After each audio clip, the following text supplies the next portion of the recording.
Ladies and gentlemen, you've been told to be nice, to smile, to nod, to be quiet when you wanted to scream, to apologize when you were the one disrespected, and you did it over and over again. Why? Because you were raised to believe being nice made you lovable, safe, accepted. But I'm here to tell you, being nice is not the same as being kind. Kindness is strength. Kindness has boundaries. Niceness, that's fear dressed up in a pretty tone. Niceness is what you've been taught to use so you don't upset them, so you don't make them uncomfortable. But let me ask you, when did your comfort ever matter?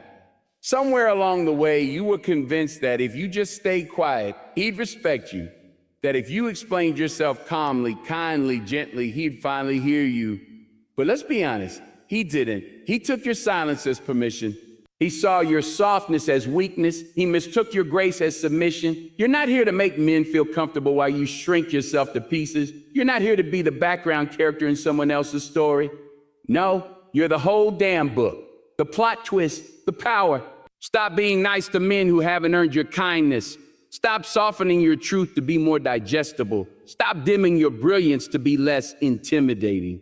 You weren't born to be liked. You were born to be heard, to take up space, to lead, to disrupt, to rise. So say it with me. No more shrinking. Say it. No more explaining yourself. Say it louder. No more apologizing for your power. From this moment on, you reclaim your space. You reclaim your voice. You reclaim your worth. And not one man, not one gets to dictate how brightly you shine. Because power doesn't ask for permission.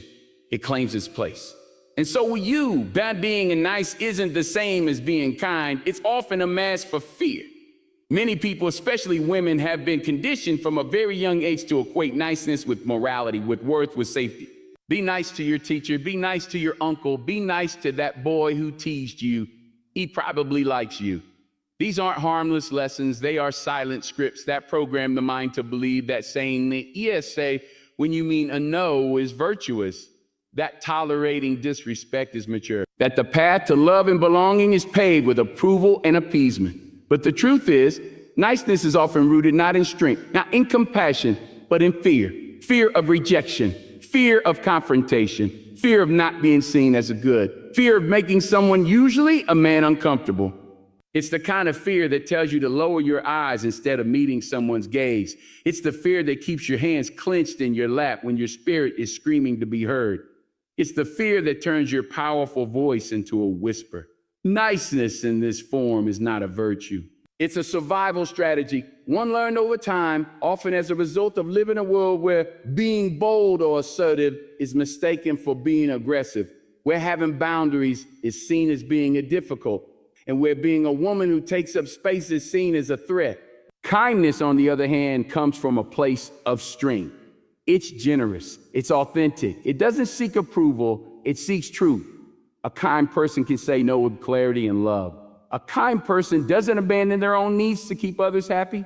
Kindness means caring for yourself enough to be honest, even when honesty is uncomfortable. Kindness protects both you and the people around you by operating in integrity. Niceness is the desperate performance of acceptability. Niceness is a polite smile when someone crosses a line. Niceness is the silence that follows disrespect. Niceness is the nod when your gut says run. So why do we cling to niceness? Because it feels safer in the moment. If you're nice, maybe he won't raise his voice. If you're nice, maybe he won't leave. If you're nice, maybe he'll finally respect you. But here's the painful truth. Being nice doesn't guarantee safety. It just guarantees self-abandonment. You become smaller. You disappear in pieces. You trade authenticity for approval, and you start to wonder why you feel so invisible, so unheard, so exhausted.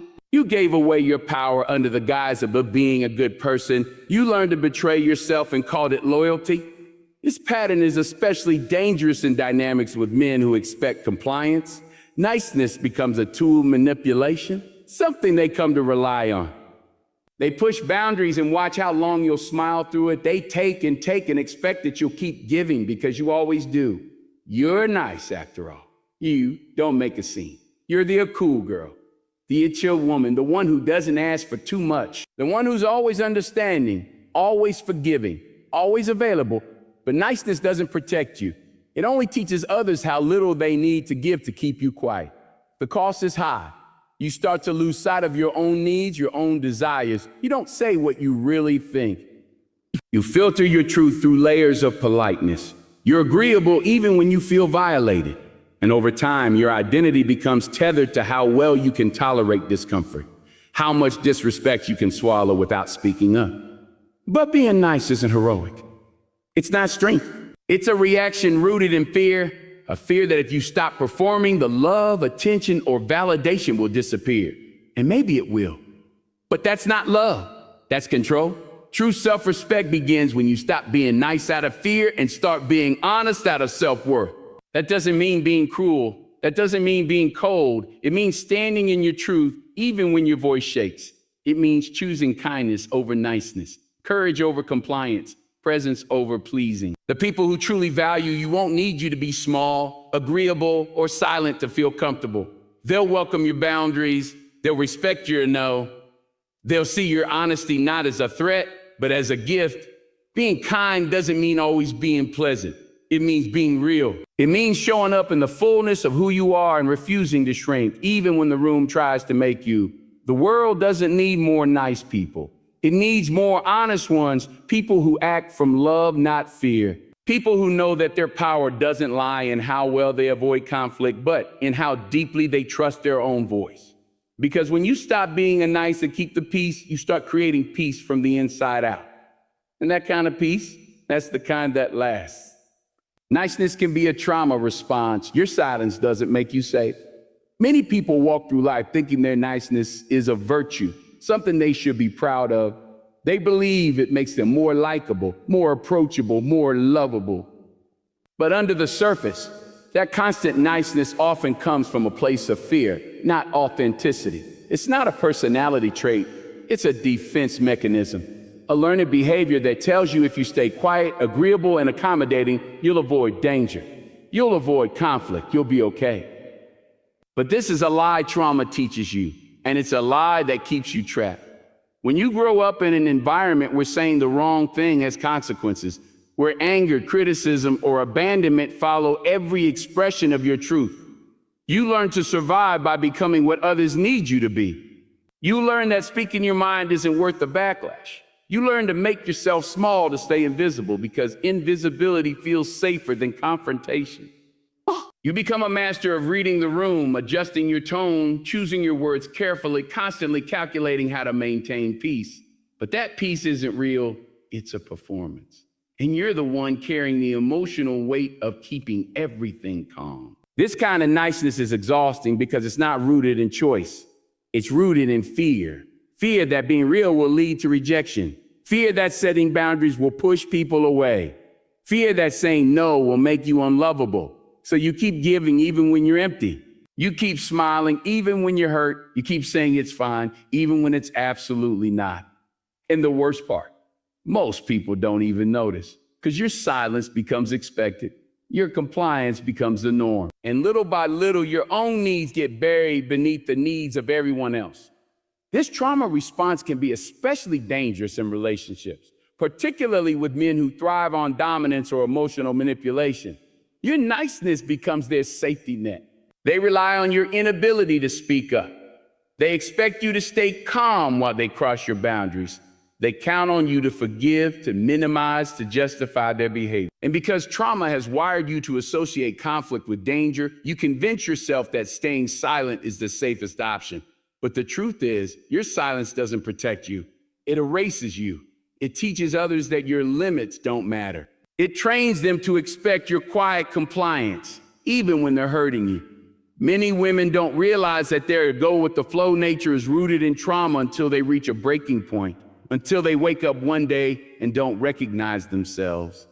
They've said yes so many times when they meant no. They've suppressed their anger so often that it comes out sideways through tears, anxiety, or numbness. They've been so unnice for so long that they've forgotten what it feels like to be honest, to be whole, to be free. Because when you're constantly focused on managing other people's comfort, you disconnect from your own truth. This trauma-based niceness is not just about avoiding conflict, it's about survival. It's about keeping yourself emotionally, mentally, or even physically safe in situations where being honest once led to punishment. And that survival mode doesn't just disappear when the danger is gone. It follows you into adulthood. It shows up in your relationships, your career, your friendships. It shows up when you downplay your accomplishments so you don't make others feel bad. When you avoid hard conversations because you're afraid of being disliked. When you say yes to things that violate your values because you don't want to seem difficult. But niceness born from trauma is a false shield. It may keep things peaceful on the outside, but it creates war inside you. It fractures your identity. It convinces you that your worth is tied to how well you can avoid making waves. And the people who benefit from your silence, they're not your protectors. They're not your friends. They're not your safe space. They're just comfortable with you playing small. Healing begins when you recognize that your voice matters, that you have a right to take up space. That being true to yourself is not a threat, it's a necessity. You are not here to be agreeable at the expense of your own soul. You are not here to carry the emotional labor of making everyone else feel okay while you're drowning in your own unspoken pain. Speaking up may not always feel safe. It may come with discomfort. It may cause some people to walk away, but let them walk, because what you lose in fake peace, you gain in self-respect. You do not need to be nice to be good. You do not need to be silent to be safe. You are allowed to have boundaries. You are allowed to be angry. You are allowed to say no. That's not being rude. That's being real. And real is where your power lives, that men aren't entitled to your compliance, energy, or emotional labor. That's a sentence that might sound harsh to some, especially if you've been raised to believe that giving endlessly is a sign of love, or that keeping the peace is your responsibility. It's the truth. A truth that too many women have had to learn the hard way after years of overextending themselves, sacrificing their needs, and carrying the emotional weight of relationships that were never reciprocal. There's a quiet expectation that women should be endlessly accommodating, always understanding, always giving, that somehow by default, it is your job to manage not only your emotions, but his as well. From early on, girls are taught to consider the feelings of boys before their own. If he's mean, maybe he likes you.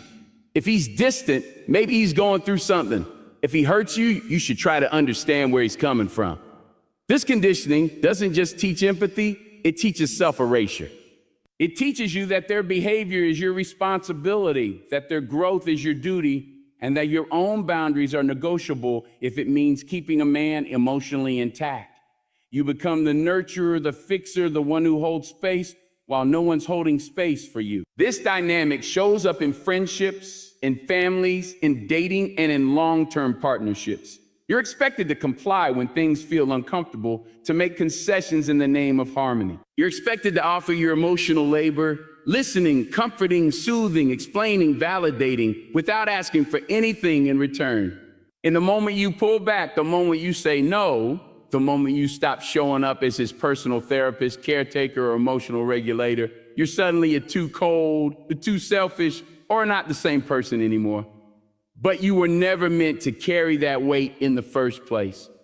Your compliance is not a gift to be assumed. Just because a man wants something from you, your time, your energy, your attention, doesn't mean he has a right to it. Wanting access to you doesn't mean deserving access. And yet, too often, women are guilted into saying yes. Yes to conversations they don't want to have. Yes to being there after repeated disrespect. Yes to explaining themselves over and over just to be heard. You end up in emotional debt, constantly pouring from a cup that no one's refilling, hoping that if you just give a little more, he'll finally see your value. But the truth is, real value doesn't require constant proving. Men are not entitled to your healing energy. It's not your job to fix the wounded boy inside the grown man. It's not your job to absorb his moods, explain his patterns, or hold him together while you're falling apart. Being a safe place for someone doesn't mean being a doormat. Love does not require you to abandon yourself. Compassion doesn't mean tolerating harm. Understanding his trauma doesn't mean you become the casualty of it. You can acknowledge someone's pain without sacrificing your peace. This entitlement shows up subtly. It's in the way you're expected to drop everything to respond to his crisis, even when you're struggling yourself. It's in the way you're told you're too much for asking for emotional reciprocity. It's in the way you're labeled as angry or bitter when you finally set a boundary. But a boundary is not cruelty. It's clarity. And the moment you begin to enforce it, you begin to reclaim your power. Because compliance rooted in fear or guilt is not love. It's survival. Your emotional energy is sacred. It deserves to be protected. Just as you deserve relationships where support flows both ways, where you're not the only one doing the work, where your needs don't take a back seat to his comfort. You're not here to mother grown men. You're not here to constantly explain basic respect. You're not here to dilute your truth to keep his ego intact. The idea that women should be endlessly forgiving, endlessly available, endlessly resilient, that's not empowerment. That's exploitation disguised as tradition. You're allowed to say no, you're allowed to walk away. You're allowed to reserve your energy for people who meet you halfway. You don't owe a man your softness just because he's broken. You don't owe anyone your emotional labor just because they expect it. Generosity is beautiful when it's chosen, not demanded. Love is powerful when it's mutual, not performative. And power is reclaimed when you stop handing out pieces of yourself to people who haven't earned the right to hold them. You are not a reservoir for someone else's healing. You are not a vessel for someone else's comfort. You are a whole person with limits, with needs, with the right to choose when and where your energy goes. Men are not entitled to your compliance, your emotional care, or your unending patience. That kind of entitlement ends the moment you remember your worth. You don't owe comfort to people who dismiss your boundaries. This is a truth that can feel jarring at first, especially if you spent most of your life trying to be the bigger person, the understanding one, the person who smooths things over even when you're the one being disrespected. You might feel the urge to keep the peace, to explain yourself gently, to make your boundaries more palatable, softer, less intimidating. But the reality is, the moment someone dismisses your boundaries, they're showing you that your well-being is not their priority. And when that happens, you are not required to make them feel okay about it. Boundaries are not walls to keep people out. They are bridges that let the right people in the right way. They are a declaration of your values, your self-respect, and your emotional needs. When you express a boundary, when you say no, when you ask for space, when you voice discomfort, you are not being difficult. You are not being dramatic. You are simply being honest. Yet too often people, especially those who are used to benefiting from your silence or compliance, will push back. They'll call you selfish. They'll accuse you of changing. They'll say you're overreacting. That resistance isn't about your boundary being wrong. It's about your boundary disrupting their convenience. When someone dismisses your boundary, it's because they don't want to be held accountable.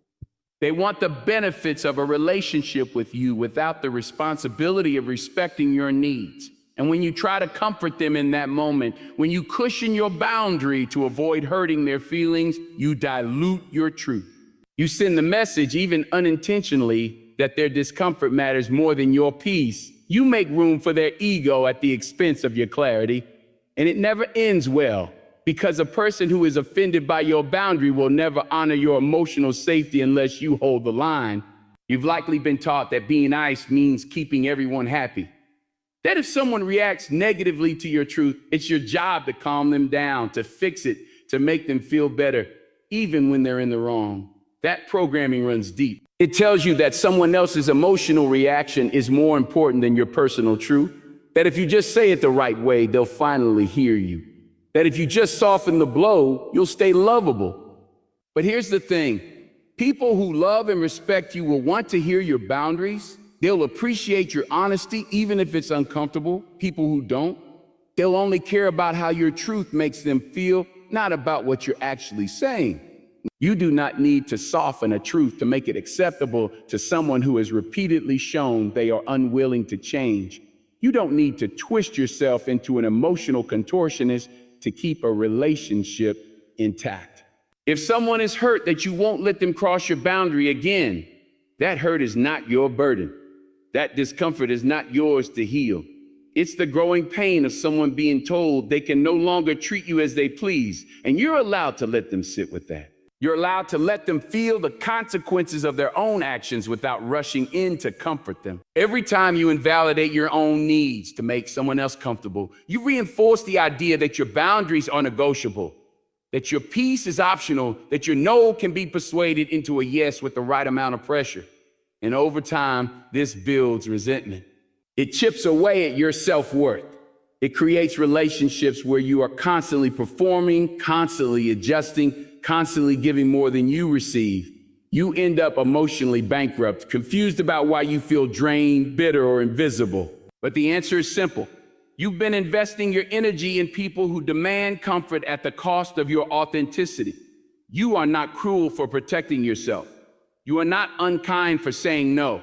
You are not cold for walking away from someone who refuses to respect your limits. If they care more about your comfort than their convenience, they would honor the boundaries you've set.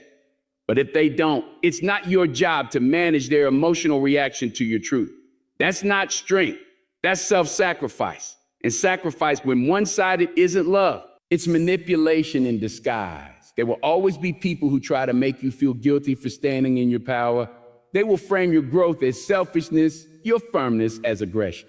But their comfort is not your responsibility. You are not here to make people feel good while they continue to mistreat you. You are here to live in alignment with your values, your peace, and your worth. And the moment someone dismisses that, they dismiss the privilege of your emotional presence. You don't owe them anything, not an explanation, not a softened tone, and certainly not comfort. Power is reclaimed when you learn to say a no without guilt. For so many people, especially women, saying no feels like a betrayal, not of others, but of themselves. Because they've been taught their value lies in how much they can give, accommodate, sacrifice.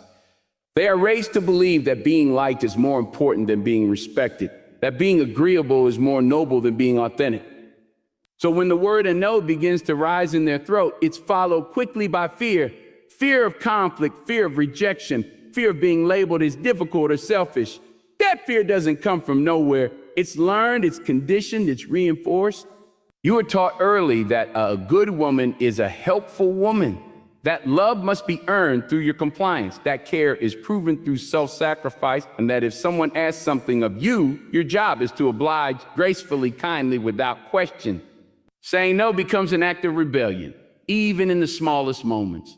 You say yes to invitations you don't want to accept. You agree to favors that drain your energy. You nod along in conversations that make your stomach twist. And when you do say no, you feel compelled to explain, to apologize, to soften the blow, as if asserting your own limits is an act of harm.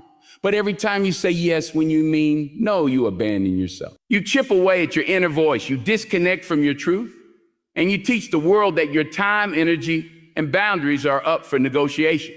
You may tell yourself it's not a big deal. It's just one little yes. One small compromise, but those are small things accumulate. They become your pattern.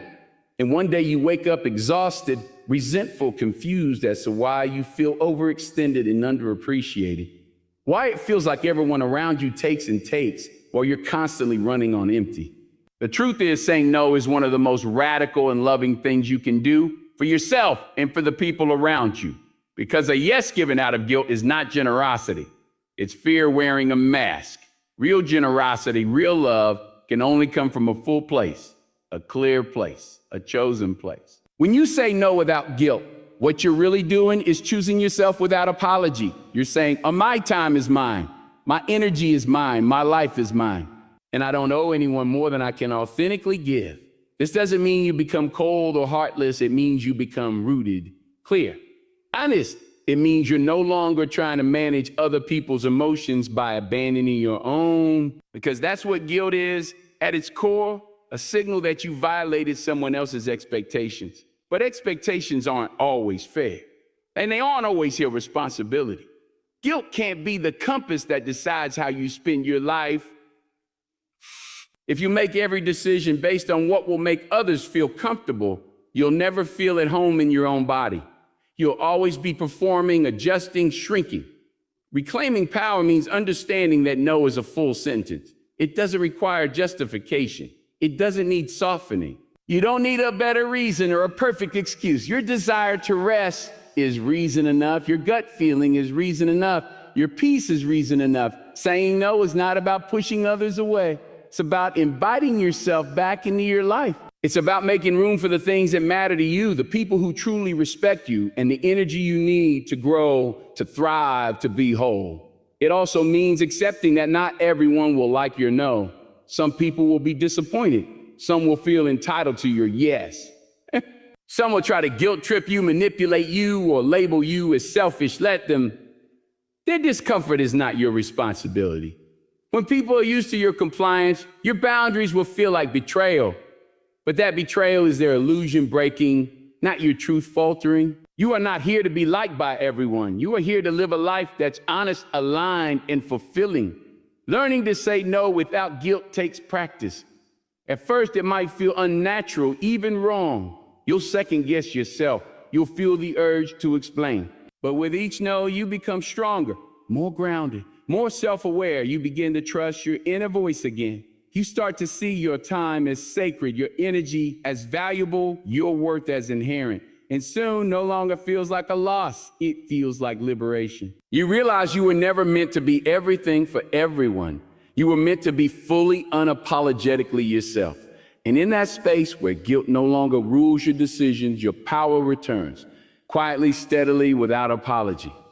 Your voice is not too loud. Your presence is not too much. It's necessary. Somewhere along the way, many people, especially women and those conditioned to be agreeable, are taught that being powerful, being expressive, being fully visible is somehow success. They're told to lower their voice, not to interrupt, not to challenge, not to take up too much space. They are given the message, directly or indirectly, that their strength makes others uncomfortable, that their confidence is intimidated, that their opinions are only welcome if softened or couched in humility. And so they learn to shrink, to speak quietly, to preface every sentence with "I might be wrong," but to cross their legs, fold their arms, and wait patiently for permission to exist. But you don't need permission. Your voice, your presence, your full self, none of that is too much. It's exactly what this world needs. The truth is, people who benefit from your silence will always call your power a too much. They will suggest you're overbearing when you're simply clear. They'll say you're aggressive when you're simply assertive. They'll call you difficult when you're simply direct. That isn't a reflection of your worth. It's a reflection of their discomfort with someone who refuses to be small. You were not put on this earth to be quiet for the comfort of others. You were not born to be subtle so others can stay loud. Your voice matters not because it's always perfect, not because it always wins, but because it carries your truth. And that truth is needed. It's needed in conversations where honesty has been replaced by politeness. It's needed in rooms where people look the other way. It's needed in spaces where others are too afraid to speak. When you raise your voice, you aren't just making sound, you're making space for yourself. For those who are still learning how to speak, your presence too is a force, not a burden. When you walk into a room and hold your head high, when you refuse to play small, when you move with clarity and confidence, you're showing the world what it looks like to belong to yourself. That kind of presence shakes people, especially those who have been taught that power only looks a certain way, sounds a certain way, belongs to certain people. But you have every right to take up space. You have every right to own your existence without apology. You do not need to dim your light to make others feel more secure in their shadows. The world doesn't become better by keeping powerful voices quiet. It becomes better when people who have been silent speak up, when those who've been marginalized step forward, when the underestimated rise. Your voice is not too loud when it's speaking truth. Your presence is not too much when it's grounded in integrity. It's a call to others who are still hiding. It's a signal that it's safe to be seen. Of course, being visible has its risks. When you take up space, you become a target for those who are threatened by your existence. But don't confuse resistance with rejection. Often, the louder the pushback, the more powerful your truth is. People don't react to things that don't matter. And if your presence rattles someone, it's because it's doing what presence is supposed to do. Make people take notice, reflect, wake up. You will be too much for some people, and those are not your people. You are not meant to fit into every room, to be accepted by every crowd, to be palatable to every opinion. You are meant to be real. And being real means sometimes being bold, sometimes being loud, sometimes being unapologetically visible. Because hiding isn't humility, it's fear. And you didn't come this far to let fear keep you quiet. Start taking up space as if it's your birthright, because it is. Speak as if your voice is valuable, because it is. Move through life as if your presence matters. The more you step into that truth, the more others will feel permission to do the same. Your courage creates space for others to find their own.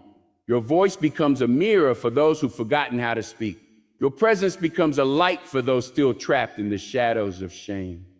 So don't shrink, don't mute, don't apologize for existing loudly. The world has enough silence, enough suppression, enough invisibility. What it needs more of is people who are unafraid to be seen and heard. And that includes you, especially you. Your voice is not too loud. Your presence is not too much. It's necessary. It's vital. It's exactly what's been missing. The time for shrinking, silencing, and self-abandonment is over. You were not born to tiptoe through life, apologizing for your presence or questioning your worth. Every time you say no without guilt, speak without shrinking, or stand firm in your truth, you reclaim the power that was always yours. You are not here to make others comfortable. You are here to be whole. Respect, peace, and freedom are not found in silence or compliance. They're earned through courage, clarity, and self-respect. Your voice matters. Your boundaries matter. Your presence matters. Stop waiting for permission. You are the permission. You are not too much. You are exactly enough. And the world needs every unapologetic part of you.